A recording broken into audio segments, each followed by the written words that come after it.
तेजस्वी यादव 2 दिन पहले चुनाव से 2 दिन पहले विदेश घूमने चले जाते हैं। जो परिपक्वता यहाँ अखिलेश यादव में नजर आती है, जो समाजवादी पार्टी के मुखिया उत्तर प्रदेश के पूर्व मुख्यमंत्री, वो शायद तेजस्वी यादव में नहीं है। तेजस्वी यादव 2 दिन पहले आते हैं, मैं देखता हूँ कि 2 दिन पहले आते हैं वो और चुनाव प्रचार में रोड शो करते हैं। और भारतीय जनता पार्टी और प्रशांत किशोर लगातार नुक्कड़ सभाएं कर रहे थे। उनके पास एक बड़ी टीम थी, बड़े टीम के साथ जो है चुनाव मैदान में उतरे और हम दतिया उपचुनाव जीते। मैं आपको बता दूं, पूरा विपक्ष अगर निर्वाचन आयोग निष्पक्ष चुनाव करा दे तो आने वाले चुनावों में, चाहे वो 2027 का चुनाव हो, चाहे वो 2029 का चुनाव हो, भारतीय जनता पार्टी की इसी तरह बुरी तरह करारी हार होने वाली है इन सभी चुनाव में। लेकिन यहाँ निर्वाचन आयोग को निष्पक्ष चुनाव कराने पड़ेंगे। बीजेपी की जो झूठ की राजनीति है, आज का युवा, नौजवान, किसान सब लोग जान चुके हैं। और हर चुनाव में इसी तरह से अगर निष्पक्ष चुनाव हुआ तो भारतीय जनता पार्टी निश्चित रूप से हर चुनाव हारेगी। प्रशांत किशोर जो पानी से नहाता है वो सिर्फ लिबास बदलता है, और जो पसीने से नहाता है वो इतिहास बदलता है। और प्रशांत किशोर ने कर दिखाया है। और आरजेडी भले तीसरे नंबर की पार्टी बनी, लेकिन भारतीय जनता पार्टी को वहाँ सोचना होगा कि जिस भारतीय जनता पार्टी को इतना घमंड था और रविशंकर प्रसाद कह रहे थे कि कुत्ता बिल्ली अगर लड़ा देंगे तो चुनाव जीत जाएगा, वहाँ हम लोग लगातार ये देख रहे थे कि कम से कम 1 सैकड़ा मंत्री जो है वो खाक छान रहे थे। 4 PM न्यूज नेटवर्क में आप सभी का स्वागत है। मैं हूं क्षितिज कांत। बांकीपुर और दतिया विधानसभा सीट पर उपचुनाव में जो भारतीय जनता पार्टी की हार हुई है, ये काफ़ी कचोटने वाली है भारतीय जनता पार्टी को। आपको बता दें, बांकीपुर जो सीट है ये नितिन नबीन की सीट मानी जाती है और गढ़ माना जाता रहा है भारतीय जनता पार्टी का। और यहाँ पर अगर पिछले चुनाव की बात करें तो ये सीट लगभग 50,000 वोट से भारतीय जनता पार्टी जीती थी। लेकिन ये हार काफ़ी बड़े सवाल खड़ा करती है। नितिन नबीन की एक वीडियो पुरानी आपने देखी होगी, जिसमें बजरंग बली की एक वीडियो वायरल हुई थी, भारतीय जनता पार्टी का झंडा लेकर डांस करते हुए। नितिन नबीन पीछे से काफ़ी खुश हो रहे थे, फूल माला फेंके जा रहे थे नितिन नबीन के ऊपर, और उसके बाद काफ़ी विरोध हुआ था। कहा जा रहा है कि इसी का नतीजा है बजरंग बली का गदा भारतीय जनता पार्टी पर इन दोनों सीटों पर पड़ा है।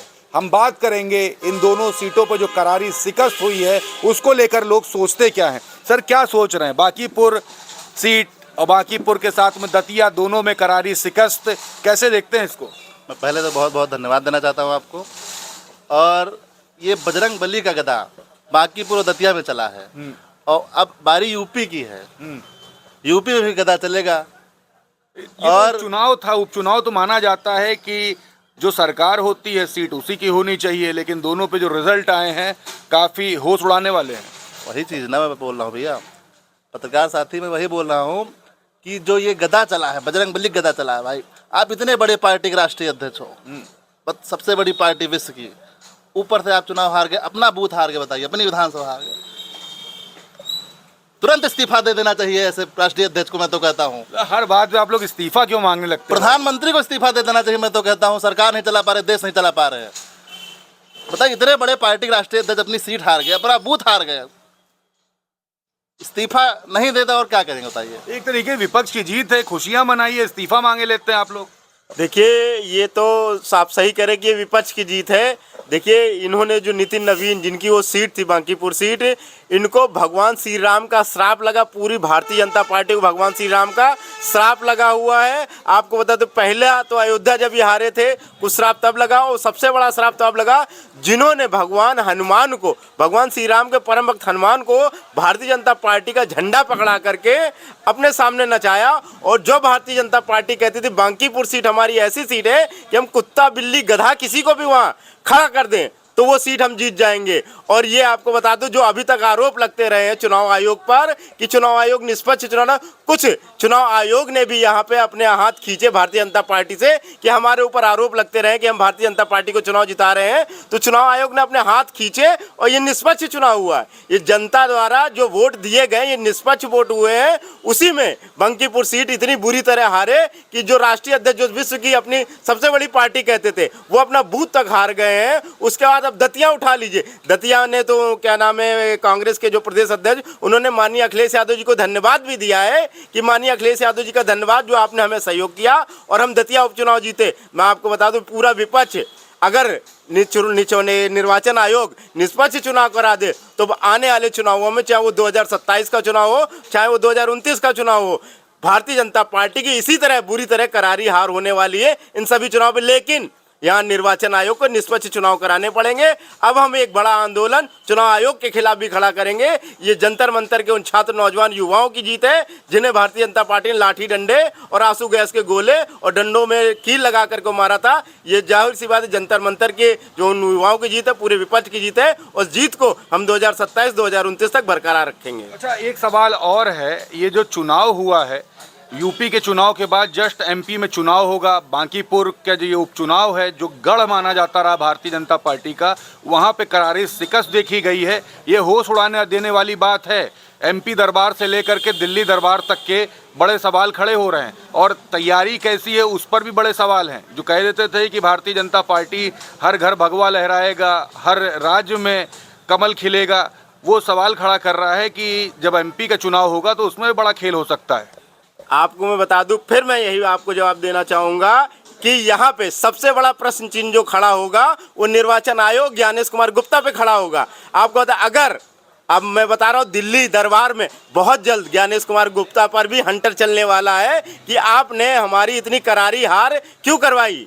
आपको मैं बता दूं, इस चुनाव का उत्तर प्रदेश, मध्य प्रदेश और उत्तराखंड जहाँ पे भी चुनाव होने वाले सब पर असर पड़ेगा। लेकिन मैं फिर कह रहा हूँ कि विपक्ष को एक होकर के सबसे पहले ज्ञानेश कुमार गुप्ता का इस्तीफा मांगना चाहिए। मतलब अब आंदोलन करेंगे आप लोग? और क्या, बहुत बड़ा आंदोलन होने जा रहा है अब, और 2027 में यूपी में समाजवादी सरकार बनने जा रही है। ये तैयारी देखिए, बता रहे हैं आप लोग, कैसे देख रहे हैं बांकीपुर चुनाव, दतिया चुनाव, जो रिजल्ट आया उपचुनाव में, ये बड़े सवाल खड़ा कर रहा है भारतीय जनता पार्टी की जो बड़ी तैयारी थी, क्योंकि सरकार वहाँ पर उन्हीं की है और कहा जाता है जो उपचुनाव होता है जिसकी सरकार होती सीट उसी की होती, लेकिन ये उनकी झोली में गई नहीं।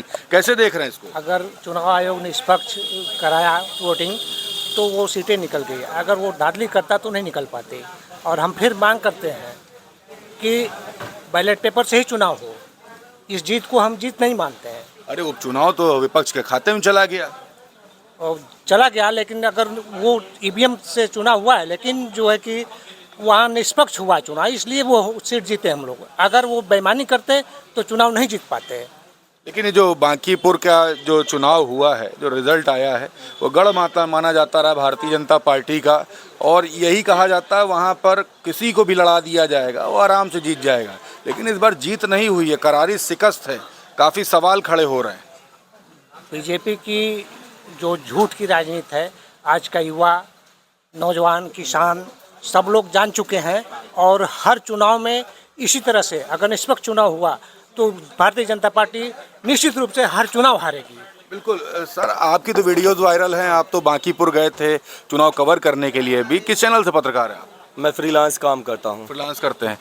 रिजल्ट जो आया है काफ़ी जो सोचा गया तो उससे ठीक विपरीत आया है। भारतीय जनता पार्टी का दावा रहा है कि बांकीपुर तो जीत लेंगे ऐसे ही, बिल्कुल, जैसे उत्तर प्रदेश कह रहे थे कुत्ता बिल्ली भी लड़ा देंगे तो बांकीपुर से जीत जाएगा, क्योंकि शहरी सीट है। 35 साल से भारतीय जनता पार्टी की परंपरागत सीट है। भारतीय जनता पार्टी के नवनिर्वाचित राष्ट्रीय अध्यक्ष नितिन नवीन की सीट है। नितिन नवीन से पहले उनके पिताजी की सीट थी। तो ये जो हार हुई है बांकीपुर में, ये हार जो है भारतीय जनता पार्टी के अहंकार की और तिलिस्म की हार हुई है। ये हुआ क्या वहाँ पे? आप लोग तो कवर करने मैं वही बता रहा हूँ। कहते हैं कि शोहरत की बुलंदी भी पल भर का तमाशा है, जिस डाल पर बैठे हो वो टूट भी सकती है। और तुमसे पहले जो एक शख्स यहाँ तख्त नशीं था, उसको भी अपने खुदा होने पर इतना ही यकीन था। तो जो शहरी वोटर जो भारतीय जनता पार्टी का कोर वोटर माना जाता है, जो सवर्ण वोटर जो भारतीय जनता पार्टी का कोर वोटर माना जाता है, और प्रशांत किशोर जो चुनाव जीत करके जो है आए हैं, प्रशांत किशोर जो बुरी तरह से कई सीटों पर उनकी जमानत जब्त हुई, 243 सीटों पर चुनाव लड़े। तो प्रशांत किशोर के लिए मैं ये कहना चाहता हूँ कि प्रशांत किशोर जो पानी से नहाता है वो सिर्फ लिबास बदलता है, और जो पसीने से नहाता है वो इतिहास बदलता है। और प्रशांत किशोर ने ये कर दिखाया है। और आरजेडी भले तीसरे नंबर की पार्टी बनी, लेकिन भारतीय जनता पार्टी को वहाँ सोचना होगा कि जिस भारतीय जनता पार्टी को इतना घमंड था, और रविशंकर प्रसाद कह रहे थे कि कुत्ता बिल्ली अगर लड़ा देंगे तो चुनाव जीत जाएगा, वहाँ हम लोग लगातार ये देख रहे थे कि कम से कम 1 सैकड़ा मंत्री जो है वो खाक छान रहे थे। पूरे बांकीपुर की एक रास्ते में, एक गली में भारतीय जनता पार्टी का बड़े बड़े मंत्री जो है वहाँ घूम रहे थे। पूरी सेंट्रल सरकार से लेकर के स्टेट सरकार तक, और उपचुनाव जैसे अभी आपने कहा, उपचुनाव बिल्कुल सत्ता पक्ष के चुनाव होते हैं। जब हम उपचुनाव देखते हैं, हमने मिल्कीपुर का चुनाव देखा और मिल्कीपुर में सत्ता का चीरहरण देखा। वहाँ हमने देखा कि मिल्कीपुर जब अयोध्या भारतीय जनता पार्टी हार जाती है और पूरे देश में मैसेज जाता है कि जहाँ राम मंदिर के नाम पर सियासत करती है भारतीय जनता पार्टी और अवधेश प्रसाद पासी जो वहाँ के नए राजा बनकर के उभरते हैं, तो उसके बाद जब मिल्कीपुर में उपचुनाव होता तो भारतीय जनता पार्टी कोई ऐसी कसर नहीं छोड़ती है। ये समझिए कि वहाँ पर सत्ता का नंगा नाच करके दिखाती है। और जो सत्ता का चुनाव होता था, मैं फिर भी नहीं कहूँगा, समाजवादी पार्टी के मुखिया अखिलेश यादव इस बात को कह चुके हैं कि अगर हम 80 की 80 लोकसभा सीट अभी जीत जाएं, क्योंकि अभी तमाम लोग कह रहे थे कि हाँ ईवीएम ठीक है, क्योंकि विपक्ष जब हार जाता है तो ईवीएम पर सवाल खड़े करता है। तो मैं तो यही कहूँगा कि हो सकता है उपचुनाव तो जो है झांकी हो और अभी आम चुनाव में जो खेला है वो बाकी हो। लेकिन चुनाव में क्या हो सकता है? रिजल्ट तो आपने देखा है, पिछला जो चुनाव था वो 50,000 वोटों से जीत दर्ज की थी नितिन नवीन ने ना। हाँ बिल्कुल, नितिन नवीन ने 50,000 वोटों से जीत दर्ज की थी और नितिन नवीन की साख दांव पर लगी थी। अरे भारतीय जनता पार्टी की नाक और साख की लड़ाई थी, वहाँ सम्राट चौधरी की साख दांव पर लगी थी, वहाँ प्रधानमंत्री नरेंद्र मोदी की साख दांव पर लगी थी, वहाँ गृह मंत्री अमित शाह की साख दांव पर लगी थी और सारे लोगों की साख दांव पर लगी थी। और उसके बावजूद जो है भारतीय जनता पार्टी वहाँ चुनाव हार जाती है, क्योंकि एक जो व्यक्ति था जो प्रशांत किशोर, वो लगातार मेहनत कर रहा था लगातार। और इससे सबक लेना होगा तेजस्वी यादव को भी। तेजस्वी यादव 2 दिन पहले, चुनाव से 2 दिन पहले विदेश घूमने चले जाते हैं। जो परिपक्वता यहाँ अखिलेश यादव में नजर आती है, जो समाजवादी पार्टी के मुखिया उत्तर प्रदेश के पूर्व मुख्यमंत्री, वो शायद तेजस्वी यादव में नहीं है। तेजस्वी यादव 2 दिन पहले आते हैं, मैं देखता हूँ कि 2 दिन पहले आते हैं वो और चुनाव प्रचार में रोड शो करते हैं। और भारतीय जनता पार्टी और प्रशांत किशोर लगातार नुक्कड़ सभाएं कर रहे थे। उनके पास एक बड़ी टीम थी, बड़े टीम के साथ जो है चुनाव मैदान में उतरे। तो ये सबक भारतीय जनता पार्टी के लिए, ये आरजेडी के पास कुछ खोने के लिए नहीं था, पाने के लिए बहुत कुछ था। लेकिन भारतीय जनता पार्टी ने बहुत कुछ खोया है। अगर भारतीय जनता पार्टी 3 में से 2 सीटें हार जाती है, दतिया हार जाती है, बांकीपुर हार जाती है, गुजरात में किसी की निगाहें नहीं थी, क्योंकि हिंदी बेल्ट के राज्यों पर ज़्यादातर लोगों की निगाहें होती हैं। और वो हिंदी बेल्ट के दोनों राज्य, क्योंकि केंद्रीय गृह राज्य मंत्री नरोत्तम मिश्रा की सीट थी, वो नरोत्तम मिश्रा पिछली बार हार गए तो उन्होंने कहा कि उतरते समुंदर को देखकर घर मत बना लेना, मैं फिर से वापस आऊँगा। लेकिन वो वापस आए क्या, उनका टिकट कट गया, बाद में वो वापस नहीं आ पाए। जिसको टिकट दिया आशुतोष तिवारी को, वो खुद चुनाव हार गए। तो अब देखिए कि दोनों सीटों का चर्चा पूरे देश में है और पूरे देश की निगाहें दतिया पर थीं और पूरे देश की निगाहें बांकीपुर पर थीं। बांकीपुर बड़े नेता की सीट थी, भारतीय जनता पार्टी के राष्ट्रीय अध्यक्ष की सीट थी और भारतीय जनता पार्टी उसको हार चुकी है। तो भारतीय जनता पार्टी, आपको क्या लगता है कि आगे आने वाले समय में जो चुनाव होने हैं उस पर इनका इम्पैक्ट पड़ने वाला है? कुछ बिल्कुल इम्पैक्ट। ये तो ये समझिए कि एक सीट का अगर चुनाव होता है तो वो सेमीफाइनल मुकाबले के तौर पर देखा जाता है। अगर एक सीट का उपचुनाव भारतीय जनता पार्टी हार जाती है और सेंट्रल से लेकर स्टेट तक भारतीय जनता पार्टी की सरकार है, बावजूद इसके शासन प्रशासन जो है उसमें कितनी मदद करता है, बावजूद इसके अगर चुनाव हार जाते हैं तो 2027 में होने वाले उत्तर प्रदेश के विधानसभा चुनावों में इसका असर पड़ेगा, मध्य प्रदेश में 2028 में होने वाले चुनावों में इसका असर पड़ेगा और आने वाले 2029 के लोकसभा चुनाव में इसका जो है बहुत बड़ा असर देखने को मिलेगा। सर, नाम क्या हुआ आपका? मेरा नाम इमरान है। इमरान भाई, तो ये पत्रकार हैं, उपचुनाव कवर किया इन्होंने और क्या कुछ ग्राउंड पर इम्पैक्ट था उस पर बताया है कि क्या कुछ माहौल था और क्यों सीट हारी भारतीय जनता पार्टी ने।